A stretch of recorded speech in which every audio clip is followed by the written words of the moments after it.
Hello everyone, welcome to our kitchen and pantry support channel everyday life. आज की हमारी रोचक और उपयोगी जानकारी है difference between soya chunk and soya chaap. तो चलिए शुरू करते हैं।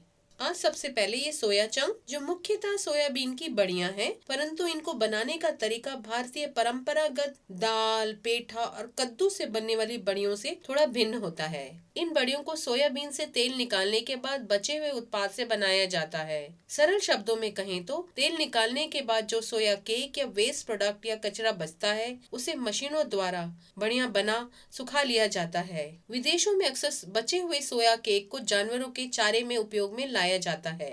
इन बड़ियों में तेल नहीं होता है, ये प्रोटीन का एक अच्छा स्रोत है। इनका उपयोग पुलाव, सब्जी, कबाब इत्यादि बनाने में होता है।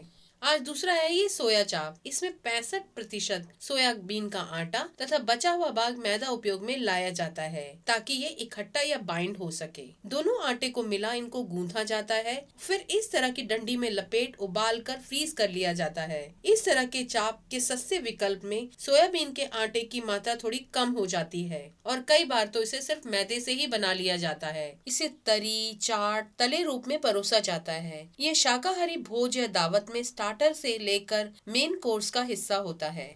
ये है सोया चंक्स यानी सोयाबीन की बड़ियां और ये है सोया चाप। दोनों ही सोयाबीन से बने उत्पाद हैं जिन्हें प्रोटीन का अच्छा स्रोत माना जाता है। दोनों का मुख्य रूप और बनने के बाद का स्वाद एक दूसरे से भिन्न है। ये चंक भोजन में बड़ियों की तरह उपयोग होता है जो उसमें डले मसालों में ढल जाता है। इसलिए कई बार लोग इसे सादे रूप में और कई बार मसाले यानी कि दोनों ही रूप में ही खाया जाता है। ये चाप अक्सर मसाले वाले रूप में अधिक प्रचलित है। इसको लोग मांसाहार के विकल्प की तरह गाढ़ी तरी और अनेक मसालों में बना खाना पसंद करते हैं। दोनों का उपयोग अनेक पकवान बनाने में होता है। इन बड़ियों को बनाने से पूर्व पानी में उबाला जाता है ताकि ये नरम हो जाएं। क्योंकि सोया चाप अक्सर फ्रोजन रूप में मिलती है, इसलिए इसे गर्म पानी में रख इसका बर्फ पिघलाया जाता है। इसके बाद इसको तल कर या विधि अनुसार उपयोग में लाया जाता है। स्थानीय बाजार या लोकल मार्केट में ये तले और सूखे रूप में भी उपलब्ध हैं। ये दोनों ही सोया से बने उत्पाद बाजार में बड़ी आसानी से उपलब्ध हैं, जिनका मूल्य आप स्क्रीन पर देख सकते हैं। और हम आशा करते हैं आज की हमारी सोया चंक और सोया चाप की यह झलक आपकी एवरीडे लाइफ में जरूर उपयोगी रहेगी।